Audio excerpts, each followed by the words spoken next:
Gracias, muy buenos días nuevamente. Es un enorme honor, agasajo y halago estar aquí con todos ustedes, con tantos admirados amigos, personajes que han transitado de manera muy importante por la vida pública de esta entidad y que han aportado mucho esfuerzo durante sus trayectorias para construir el Estado y la ciudad que en su momento fue grande, próspera, siempre excelente y formidable anfitriona y receptora de muchos sueños de otras latitudes de nuestro país y ahora receptora de muchos sueños de otras latitudes alrededor del mundo.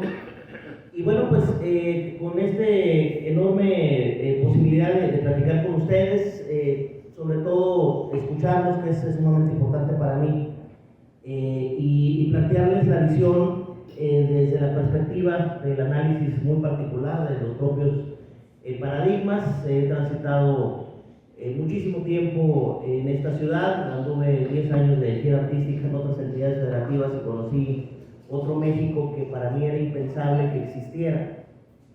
Finalmente somos parte de lo que todos los días estamos analizando en el medio ambiente o en el entorno en el que nos desarrollamos y pensamos que pudiera ser similar en otras regiones del país que nos abraza a todas y todos. La realidad es que no es así, es distinto. Los matices pudieran ser similares en algunas cosas, pero son sustancialmente distintos, con diversas realidades que tanto en el centro como en el sureste se viven actualmente, y eso pues me dio un bagaje muy interesante para poder primero reconocer y agradecer lo que tenemos en el norte del país, hacer críticas también de ciertos aspectos, particularmente la disasociación social que nos ha caracterizado por una ausencia de pertenencia en muchas regiones del municipio, que lamentablemente pues, no nos ha permitido articular acciones de carácter ciudadano, sociales,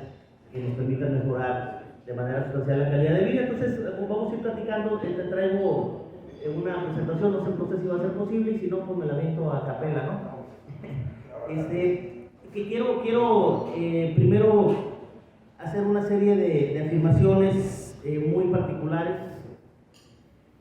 Y la realidad es que no estamos bien en el país y no estamos bien en el Estado y mucho menos en Tijuana. Hemos desafortunadamente generado un proceso de descomposición paulatina que es muy parecido a una pared que en su momento estaba perfectamente pintada y con el paso del tiempo empieza a deteriorarse ante nuestros ojos diarios de observación diaria, que evidentemente no notamos el cambio de descomposición porque estamos acostumbrados evidentemente de forma inconsciente a ver ese cambio de color permanente. La ciudad está en un enorme nivel de riesgo.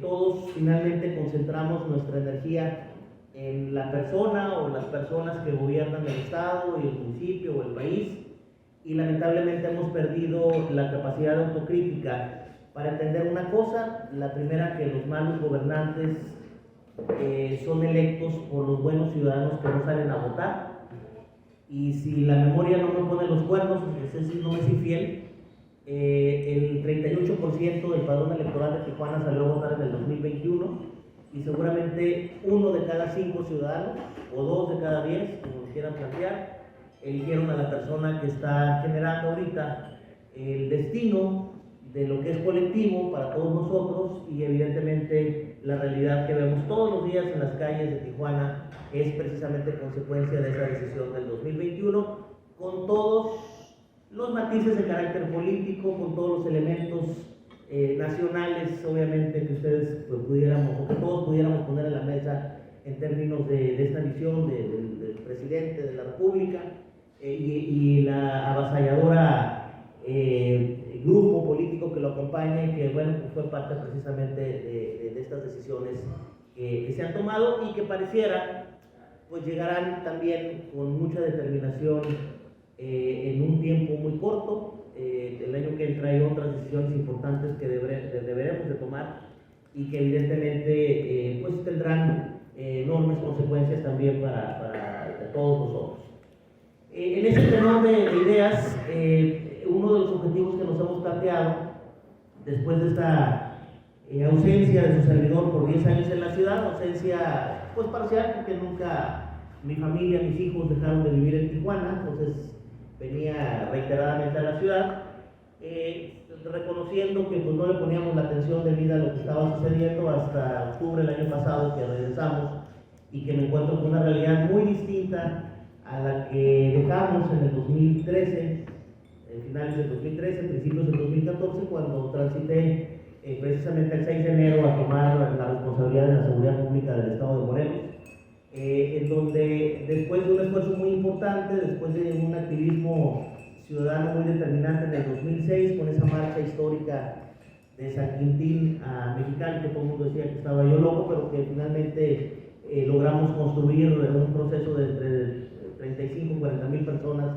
en los 5 municipios en aquel tiempo, y que esa sinergia social pues generara una atención del gobierno federal de aquel tiempo, después una atención mayor del sexenio calderonista y la transición a un ambiente de articulación institucional que permitió recuperar la ciudad de esa lamentable nube de maldad que se quedó sentada en esta ciudad por mucho tiempo y que ha causado y que causó algo que ya se nos olvidó, que fue enormes daños a familias de esta ciudad, a muchos amigos nuestros, a algunos familiares. Yo perdí a un primo, hermano, y que todavía nos encontramos en la calle como si hubiera sido un tema casual a empresarios, gasolineros o de las centrales de abasto o profesionistas que no tienen estos dos dedos y que fue consecuencia de estos secuestros y traumas que evidentemente quedan de por vida. Algunos de ellos se fueron, la gran mayoría, y no regresaron a Tijuana.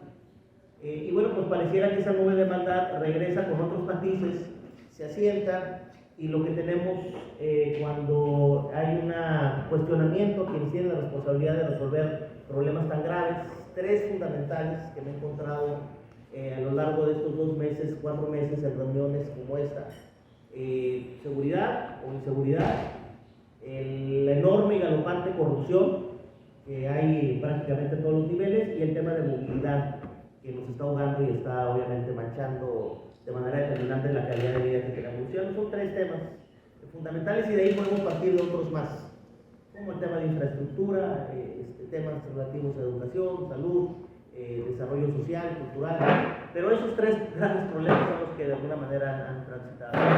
Sí. Voy a parar porque estoy medio serentón y preparando. No tengo la juventud de ustedes, así que tengo que parar. Y no sé si podemos regresar a la primera, por favor.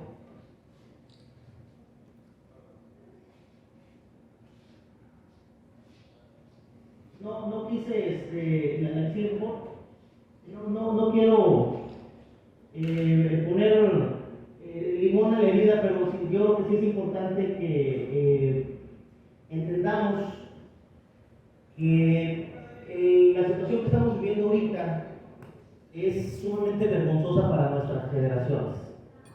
Es vergonzosa porque pues yo recuerdo mi Tijuana, particularmente en el centro, en el Mirador, donde viví mucho tiempo, donde pues tenía la posibilidad de llegar a las 2 de la mañana después de jugar béisbol o hacer lo que quería hacer en la cuadra o en la colonia, y no pasaba absolutamente nada. Tomábamos agua de la llave, no pasaba nada. Nos subíamos a los camiones y transitábamos por Tijuana, no pasaba nada. La primera novia que tuve yo, como no tenía dinero, pues me iba caminando del Mirador al Infonavit de ahí del Soler, y caminaba como 1 hora y media para llegar a ver lo que es ir por un beso, ¿no? Primero, ¿no? 1 hora y media, no, 2 horas y media de regreso a medianoche, y no pasaba nada. Ahorita es impensable que pudiera yo, a mis hijos ya adultos, pensar que pueden transitar las noches por esas realidades y no pasa nada. Entonces, mañana, y esta es una frase de Mahatma Gandhi, mañana tal vez tengamos que fuimos derrotados, pero no podremos mirarnos a los ojos y decirles que viven así porque no nos animamos a pelear. Entonces, esta frase, que para mí es encantadora y que evidentemente embona perfectamente lo que estamos viviendo, nos lleva a la reflexión de cómo hemos normalizado los diversos problemas que se nos van presentando en una ciudad con tanto progreso y con tantas oportunidades como esta, y cómo hemos permitido que esa normalización que nos lleva todos los días a la decepción individual y personal del no poder hacer nada, y vamos dejando que esto se vaya descomponiendo conforme va pasando el tiempo. El grave conflicto no es la situación individual, el problema es que todas esas sinergias y esas preocupaciones y probablemente ya frustraciones individuales no logramos articularlas de manera determinante para poder avanzar en un proyecto colectivo que nos permita modificar la realidad que estamos viviendo. Cuando yo veo cientos de espectaculares ensuciando y tapizando la calle con la imagen de quien gobierna esta ciudad, en una especie de megalomanía personal y de futurismo político, y veo que el mensaje que nos mandan, si lo ponemos a analizar, es que invirtieron no sé cuántos millones en la rampa fulana de tal, cuando todos los días en esta ciudad a esta señora, la ciudad que gobierna, le matan 5 personas, le asesinan 5 personas, cuando hay graves conflictos de desapariciones, graves conflictos evidentemente entre grupos criminales apoderándose de zonas de la ciudad, y la señora decide lanzar los mensajes del bache bye bye, ¿no? Entonces nos damos cuenta que la focalización de la energía y de las prioridades de quienes gobiernan están totalmente alejadas de lo que todos nosotros, de forma individual y colectiva, sentimos de esta ciudad. Y no logramos que exista poder humano que cambie esto. Yo me acuerdo si en la época de Ramos, del presidente Bustamante, hubiera existido una realidad de esa naturaleza, no habría una sola reunión donde no se les estuviera criticando en relación a eso. Ahorita ni siquiera hay la idea de participar en reuniones sociales porque tienen prácticamente la victoria y la bolsa en la mano para que arriesgarse a que se les critique en relación a lo que han venido evidentemente decidiendo en términos gubernamentales.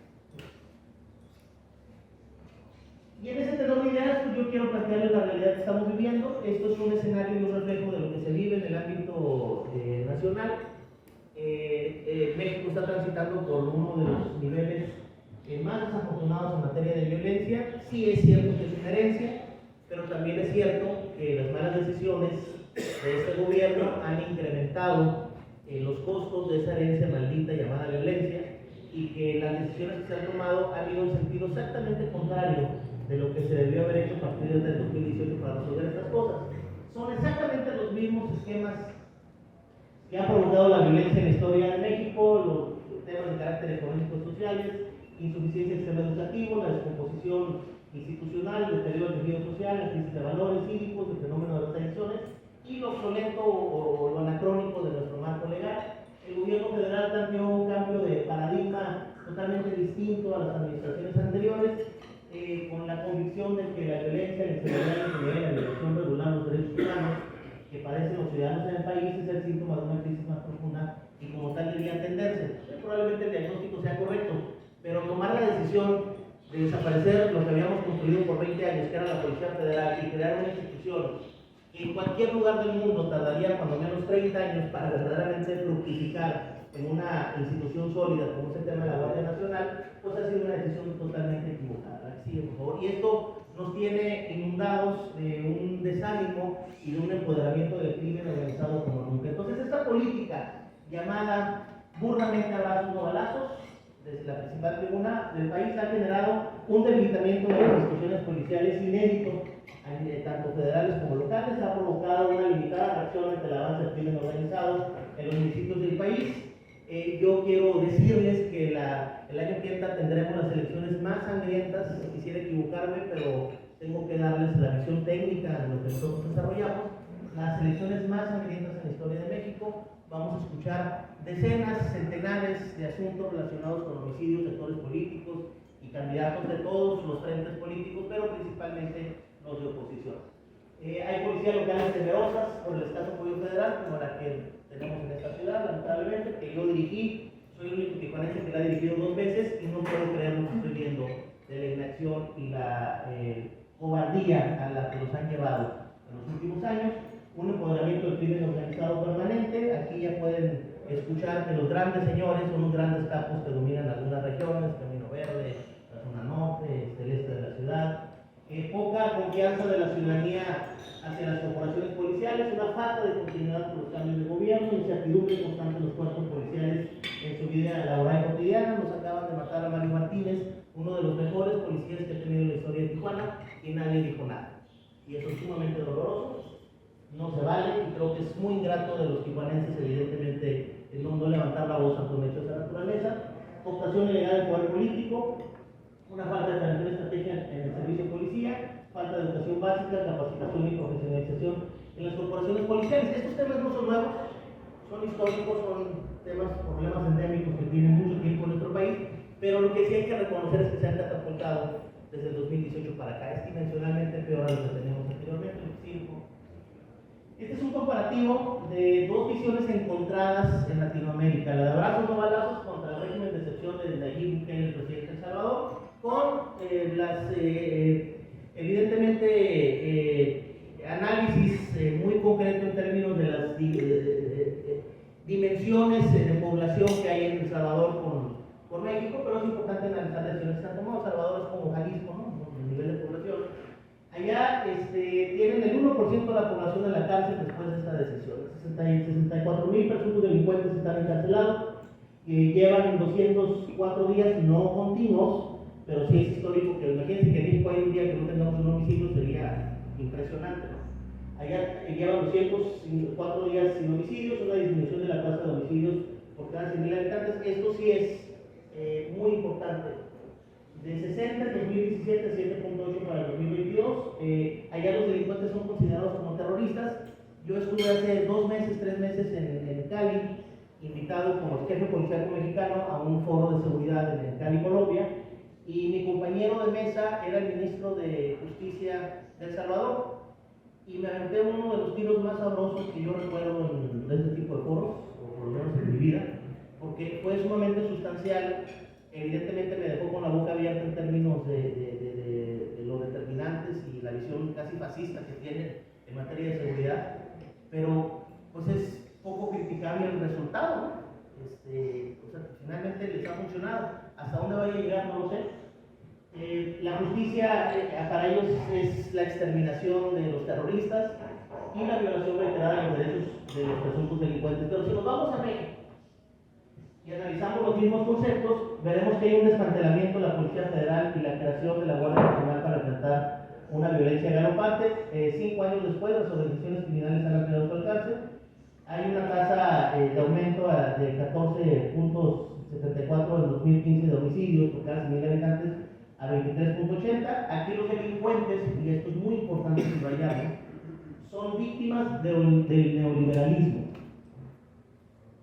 El respeto restricto a los derechos humanos de los delincuentes es la premisa fundamental, y hay una violación reiterada de los derechos de las víctimas del delito. ¿Cuántas historias, noticias no hemos escuchado todos los días en términos de grupos de personas desaparecidas o de víctimas de alguna circunstancia que no nos pela nadie, ¿no? Entonces, eso es importante. Y es sí muy sintomático que cuando se refiere a un periodista de oposición es el hermano de Satanás casi, ¿no? Pero cuando se refieren al líder del cartel de Sinaloa es el señor Guzmán. Entonces, yo creo que ahí hay una visión un tanto distinta de cómo se interpreta y analiza el país.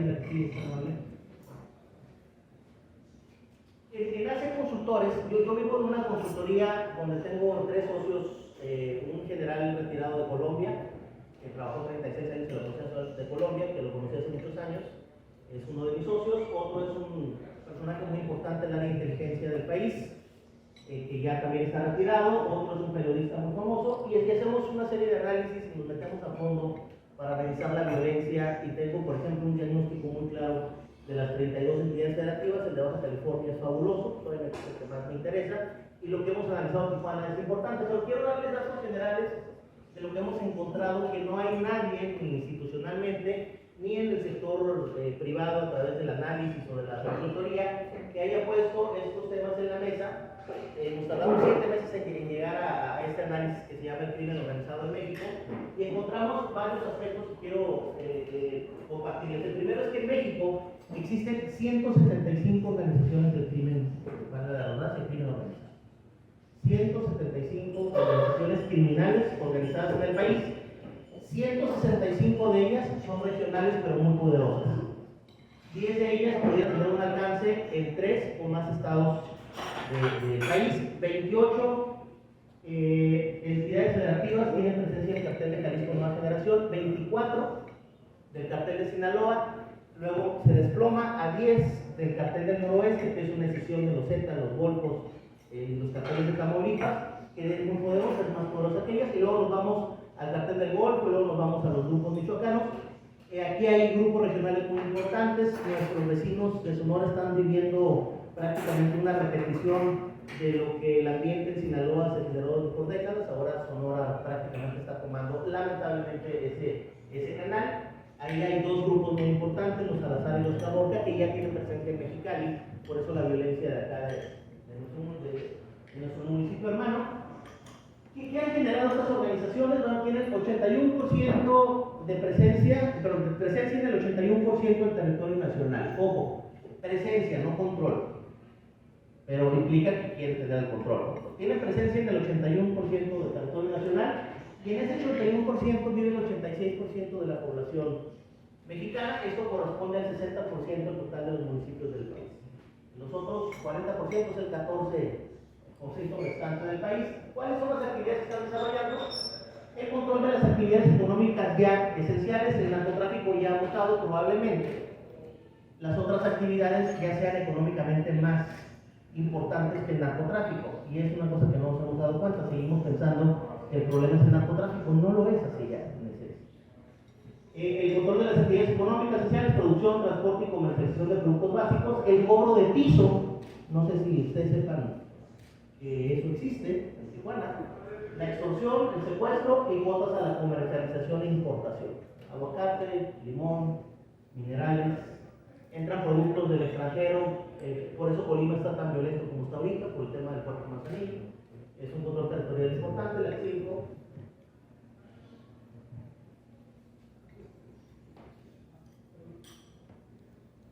Y esta es la realidad en términos de homicidios en el país. Hemos escuchado muchas veces que en la principal tribuna del país, por decreto, se nos dice que pues, no es cierto que hay violencia, que no es cierto que hay masacres, y eso pues, lo tenemos que tratar con una realidad. A mí lo que me parece ya pues, un tanto cómico, si me lo permiten, sin caer en la frivolidad, es que ya la preocupación de las autoridades de seguridad de este país no es combatir a los criminales, sino cómo acomodar la realidad mañanera a la estadística y a los números fríos que no pueden ocultar.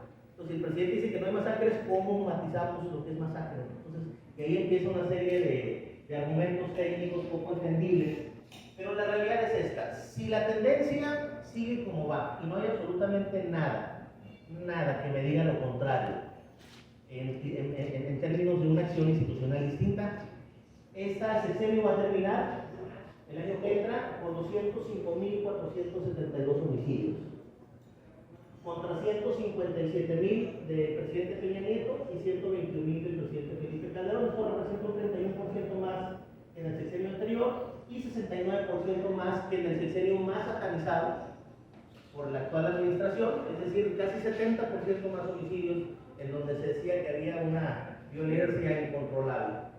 Nuestros números dicen que el presidente Calderón dejó 10 entidades con grandes complicaciones en materia de violencia. 10.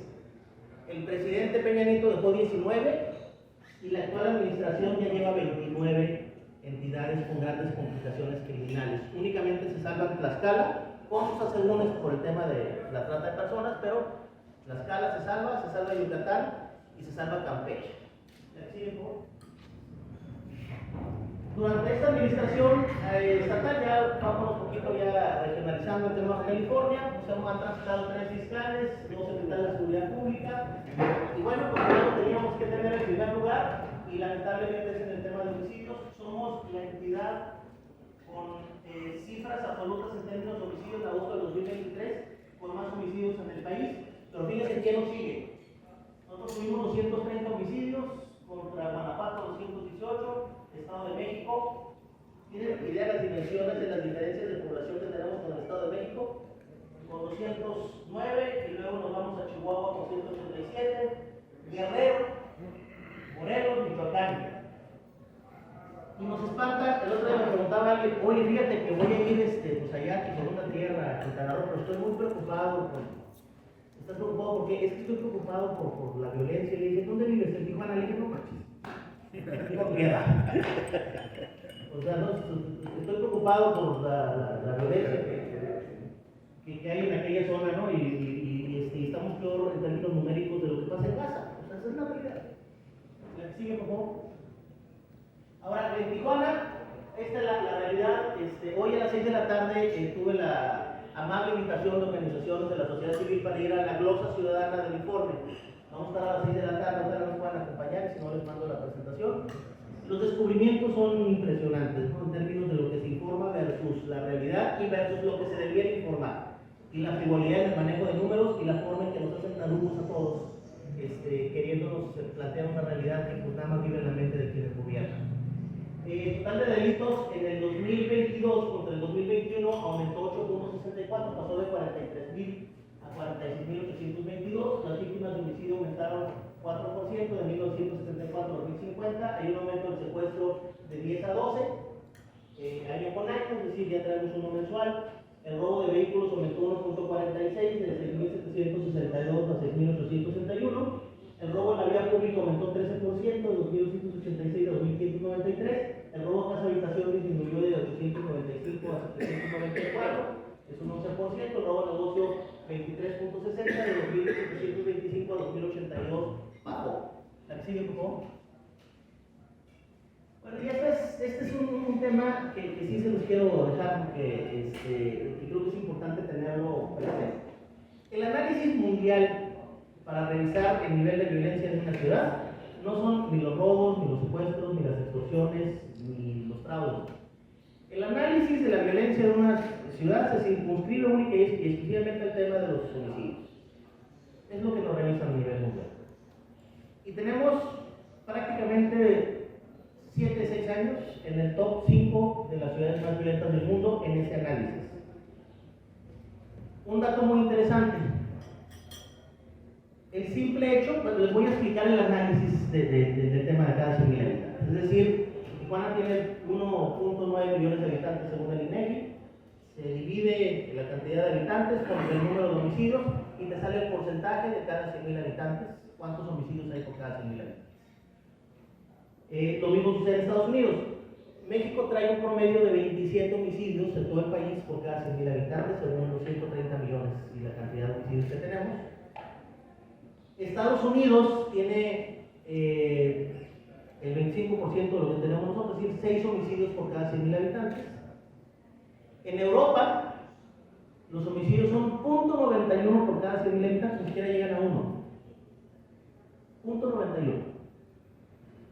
Nosotros vivimos en la franja mundial, en Latinoamérica, con mayor porcentaje de homicidios por cada 100.000 habitantes en el mundo, más que África, más que cualquier lugar bélico. Es esta zona del mundo donde hay más homicidios. Tijuana tiene 105 homicidios por cada 100.000 habitantes. ¿Explico la diferencia? 105.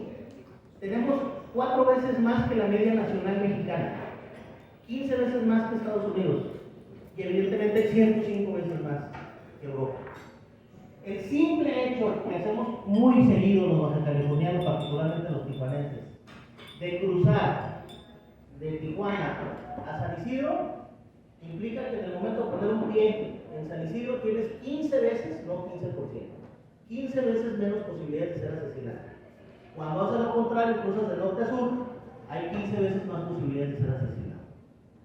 Las ciudades con mayor número de homicidios a nivel mundial, 9 son mexicanas: Colima, Zamora, Ciudad Obregón, Zacatecas, Tijuana en quinto lugar, Celaya, Uruapan. Únicamente Nueva Orleans en Estados Unidos es la única que está en el ranking mundial, Juárez y Acapulco. Eso significa que las ciudades colombianas, salvadoreñas, hondureñas que estuvieron en este ranking en los últimos años sí hicieron la tarea, ya salieron del ranking y nosotros seguimos comentando de manera determinante por la visión equivocada que tenemos en la atención de este fenómeno en este país.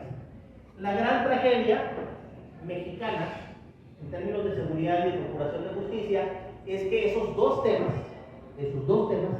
han estado secuestrados por décadas por los intereses políticos partidistas de México. la seguridad y la justicia y la procuración de justicia en México no avanzan porque el partido gobernante presenta ciertas iniciativas que los partidos de oposición quieren que fracasen, aunque eso implique salvar cientos o millones de vidas. Eso no les importa, es el acceso al poder. Y hemos generado en este país una cantidad verdaderamente grosera de modas institucionales cada 6 años. Por ejemplo, vino el tema de la construcción y catapultar la Policía Federal como una visión del Estado mexicano que debía traducirse en la misma mística de trabajo de las policías locales con la creación de las 7 divisiones de la Policía Federal en el sexenio de Felipe Calderón. En ese mismo sexenio del 2008 se da la transformación más grande en términos de la justicia penal del país y se crea el nuevo sistema de justicia penal en México y nos tardamos 8 años en implementarlo hasta el 2016. En el 2012, estando yo aquí en Tijuana y luego en el 2014 en Morelos, no habíamos hecho la tarea y 2 años antes se acelera todo el proceso para que capacitemos policías, ministerios públicos, jueces, para poder generar que entrara en vigor ese proceso de la nueva justicia, que todos sabíamos iba a ir al fracaso, como finalmente sucedió. Otra moda institucional. En el 2012, en virtud del poderío del exsecretario de Seguridad Nacional, el presidente Peña Nieto dice: a la bomba, la Policía Federal, vamos a transitar paulatinamente a la Gendarmería Nacional. Y se crea la Gendarmería y la División de Gendarmería que depende de la Policía Federal y se invierten millones de pesos, miles de millones de pesos para la creación de la Gendarmería. Posteriormente, en el 2018, nos dicen que todo lo que habíamos hecho los 18 años anteriores no sirve y ahora vamos a crear la Guardia Nacional. Y le dimos en la progenitora a todo lo que institucionalmente habíamos creado por 20 años. Y se crea una broma institucional llamada Gendarmería, con el respeto, que son como unas pérgolas comparado con el derecho institucional que teníamos en materia de seguridad anterior. Esa es la realidad que tenemos. Y le estoy hablando del tema federal. Si me voy a nivel local, bueno, ratito peor, la tiempo. En el 2007-2008 fui el primer secretario de Seguridad Pública en Tijuana que le tocó por relacionar el esfuerzo que estamos haciendo con el Consejo Nacional de Seguridad Pública a través del Secretariado Ejecutivo del Sistema Nacional de Seguridad Pública y recibir la primera aportación del gobierno federal, que si mal no recuerdo fueron 80 millones de pesos, para el fortalecimiento de equipamiento, de depuración, de profesionalización de la Policía de Tijuana. Todos esos procesos duraron prácticamente del 2008 hasta el 2019. En el 2020, ya ven que nos han acostumbrado nuestros gobernantes a tener ideitas o ideotas, ¿no? Bueno, a alguien se le ocurrió una ideota de decir: oye, hay que quitarle a los 300 municipios prioritarios de México 4,000 millones de pesos del Sistema Nacional de Seguridad Pública para dárselos a la Guardia Nacional. Entonces desmantelan el proceso de apoyo que tenía construyéndose durante prácticamente 13 años y le quitan a esos 300 municipios dinero y genera las siguientes consecuencias: municipios sin presupuesto para quitar el drenaje de la carta de seguridad, un debilitamiento del equipo policial, patrullas, chalecos, comunicación y armas, un estancamiento en la profesionalización de los cuerpos de seguridad, capacitación y exámenes de control y confianza, rezago en homologación salarial, aumento de los delitos del fuero común. Eso es lo que generó en el 2021-2022 esa decisión de quitarle a los municipios del país ese apoyo federal. ¿Por qué es importante el apoyo federal? También con tristeza quiero decirles que tenemos una poca cultura del pago de impuestos en este país. Somos de las naciones en el mundo que menos impuestos predial paga, porcentualmente, en relación con el PIB. El impuesto predial es el impuesto que por naturaleza va directamente al pago de la seguridad de los municipios. Ese es el impuesto que apoya evidentemente que pagan los salarios de los 2.500 elementos policiales que tenemos. Si tenemos una baja cultura de pago de ese impuesto y una mala administración en ese impuesto, y tenemos evidentemente un manejo totalmente equivocado en la administración de esos recursos, evidentemente la seguridad va a ser lo primero que se va a impactar. Por eso de los 2.400 municipios hay 600 que no tienen policías municipales porque no las pueden pagar y lo tiene que sustituir la autoridad estatal, obviamente, ese servicio. Y en muchos lugares, como de los que vengo, me encontraba un subdesarrollo institucional verdaderamente impensable. Yo no creía la policía de Cancún, que me tocó asumir el control en algún tiempo, lo que me encontré teniendo un municipio extremadamente rico. Era impresionante el subdesarrollo institucional en esas áreas. La falta de visión, compromiso, porque pues también entró otro factor, ¿no? Llegaba el alcalde en turno y decía, ¿a quién le voy a vender la dirección de la policía? Pues ya sabrán a quién le interesaba. Y eso, mandos, evidentemente nunca pensaron en el desarrollo y en el progreso de esas instituciones de seguridad. Finalmente, la seguridad pública y la procuración de justicia no son ciencia nuclear. Es un tema que tiene una lógica elemental. Estas 7 cosas, estos 7 conceptos, la mujer que venga a gobernar este país el año que entra, si tiene la imaginación de implementar esto, seguramente va a avanzar en un proceso de desarrollo institucional y de construcción de la seguridad pública del país que no se puede armar o crear en 6 años. Es imposible. Tenemos que transitar en un pacto nacional por la paz, no con los delincuentes, entre la gente buena y las instituciones de este país. Implementar este tipo de acciones a largo plazo que nos den sustento y verdaderamente fortalezcan las instituciones del Estado mexicano para enfrentar los grandes riesgos y el poderío que el crimen tiene en este país y que ahorita está en las nubes como nunca y que seguramente serán un actor muy importante en las elecciones del año que entra. En muchas regiones del país van a ser muy determinantes en quienes gobiernen, se los garantizo. Entonces, estos 7 paradigmas no son de su servidor.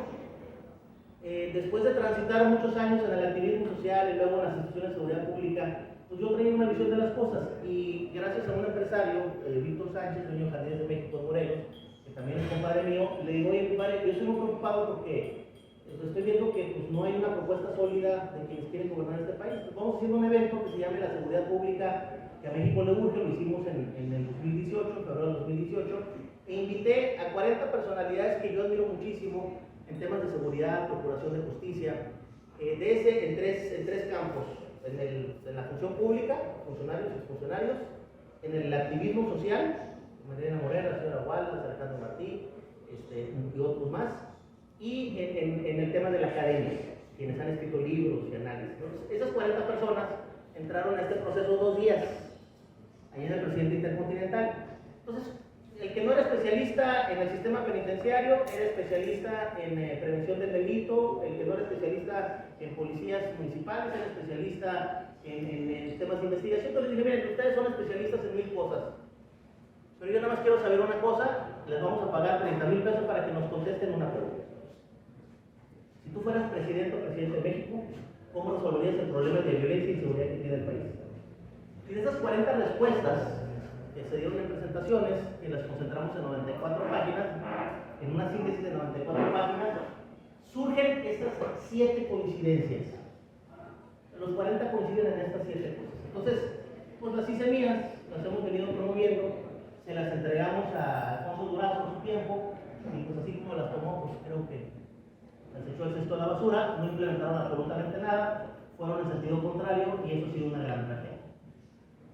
¿Qué es lo que debemos hacer? Pues fortalecer el tema de las policías en todos los sentidos, pero otro aspecto que es el segundo es dignificar a los policías. Ustedes cuando ven la imagen de un uniformado mexicano inmediatamente piensan en corrupción, o les da miedo y lo alimentan en sus familias. Entonces, mientras quien se rife la vida por nosotros, que no nos conocen ni los conocemos, siga viviendo como ciudadano de tercera categoría en Tijuana y en todas partes del país, estamos tronados. No hay forma de resolver estas cosas. Tenemos que dignificar. Yo no estoy hablando hipotéticamente. Si me preguntan cuál es el secreto del efímero éxito que tuvimos, pero que finalmente fructificó en recuperar la ciudad a partir de 2011, 12 y 13, y que la entregamos todavía y luego hasta el 2014, se empezó a descomponer en 2015. Si ustedes me preguntan cuál fue convertir a las mujeres y hombres de la Policía Municipal en los héroes urbanos de Tijuana. Y nos esforzamos por llevarlos a eventos cada 2 meses ahí en el Gran Hotel, dignificando su función. Eso cambió la perspectiva del policía y enfrentaron todos los retos habidos y por haber. Y ahí agarramos a muchos generados de violencia, y la cosa funcionó. Entonces, yo tomé la experiencia del gerenciamiento en la vida privada, como abogado de empresas que lo fui, como empresario que lo fui, y lo adapté al tema de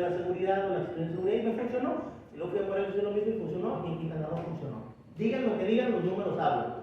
Y en los 3 lugares en los que hemos estado, la incidencia delictiva siempre ha ido a la baja, nunca se ha desplomado. Y ese es el único éxito. Lo demás, los paradigmas, es el crimen organizado lo único que tiene capacidad para pagar campañas políticas para desprestigiar. Y la gente ahorita se las cree. Los números son los que mandan. Y eso es lo que sustenta finalmente lo que ha vivido. Luego, priorizar los esquemas de prevención social de delitos. O sea, vámonos a las causas reales de la violencia. No regalar dinero a los tarudos. El existencialismo lo que genera pues, es un bloque muy importante de apoyo electoral. Pero no resuelve los problemas de fondo. Vámonos realmente a analizar los problemas de fondo de Tijuana, en el este de la ciudad, que la tenemos olvidada. Y ahí vamos a encontrar grandes oportunidades para resolver los problemas también de este lado. Y generar una política de Estado, esta es fabulosa, diseñada entre el gobierno, todos los políticos, sociedad civil, que superan los periodos gubernamentales. Ese es el pacto de paz que yo les pido. Pero tiene que estar diseñado por todos. ¿Cuál es el secreto de este tipo de esquemas? La garantía de que funcione. ¿Y cómo se pueden garantizar? ¿Ustedes creen que con los partidos políticos? Es con la sociedad organizada, con grupos como este, que les diga a quienes vienen a gobernar, oye, este es el marco de techo que nos dejó este gobierno que se acaba de ir, nosotros queremos este. Si ustedes piensan que es imposible, entonces hay que traer a la gente de Mérida para que nos diga cómo demonios lo ha hecho en 20 años. ¿Y cómo han logrado tener el estado más seguro de la República Mexicana y el municipio más seguro del país? Con la participación de la ciudadanía. Luis Felipe Saidén lleva 20 años como secretario, lo conozco perfectamente, de bien, es mi compadre, sé lo que ha hecho, pero también sé qué apoyo es el que ha tenido. Y ha trabajado con el PRI y el PAN y quien llegue a gobernar. Pero el apoyo social es muy importante, no permiten que haya cambios de ruta, como los que tenemos ahorita, o cada 3 años en esta ciudad. Reconocer que las autoridades de turno, fíjense, reconocer que las autoridades de turno no podrán resolver de manera uniforme problemas de seguridad. Esto significa que la presidenta o presidente de este país entienda que la solución de los problemas de violencia en México no es su decisión. Se sienten dioses y creen que por decreto las cosas van a cambiar. Es una locura. Requiere la interacción de las 32 gobernadoras y gobernadores de este país, de los otros 2 poderes de la Unión y de las entidades federativas y el apoyo irrestricto de la sociedad civil. Eso es lo que se necesita.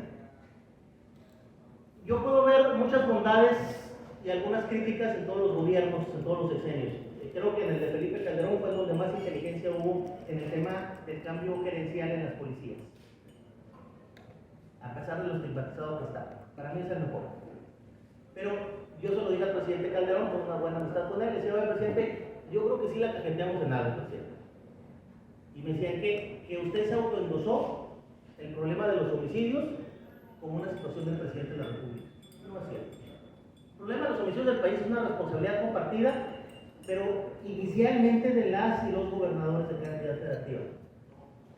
¿O no, mi querido abogado? Es una responsabilidad del fuero común. Pero como está la salidita política absurda de que es crimen organizado, pues hago tarugo y no respondo nada. 167 homicidios hubo en Tijuana en el mes de septiembre. 167. La prensa reportó 122 homicidios. De esos 122 homicidios reportados por la prensa, únicamente destaca que en esos 122 casos hubo detenciones en 3. Menos del 3%. ¿Qué demonios están haciendo en esta policía? Con 2000 cámaras. Perdón por la dama, teníamos 200 pinchurrientas cámaras en el 2010, 11, 12 y 13 y bajamos de 900 a 400 homicidios. Con esa poca tecnología. O sea, estamos pagando cantidades millonarias para tener un sistema de control de la ciudad y no sirve para nada. O sea, no sirve para detener a nadie. Estamos muy mal. La verdad es que la visión es... Entonces, esa mala visión de autoendosarse los homicidios la adoptó y la heredó el presidente Peña Nieto, hizo lo mismo, y el presidente actual hace exactamente lo mismo. Entonces, ¿en qué convierten a la seguridad pública? En un tema de manejo político, de demostrar qué hice cuando no hice, ¿no? O cuando no está funcionando, porque no entienden que no es su responsabilidad esencial, que tienen que responsabilizar a los gobernadores en turno y gobernadoras, pero no lo hacen.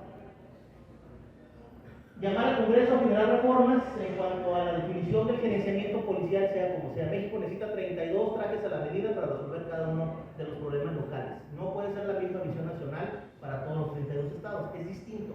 La naturaleza del crimen es distinta, la sociedad es distinta. el manejo económico del crimen es distinto, la violencia de cada cartel en cada región es distinta. Entonces tiene que analizarse de forma individual, obviamente con el apoyo del gobierno federal y las Fuerzas Armadas, que ahorita pues ya están de otro lado.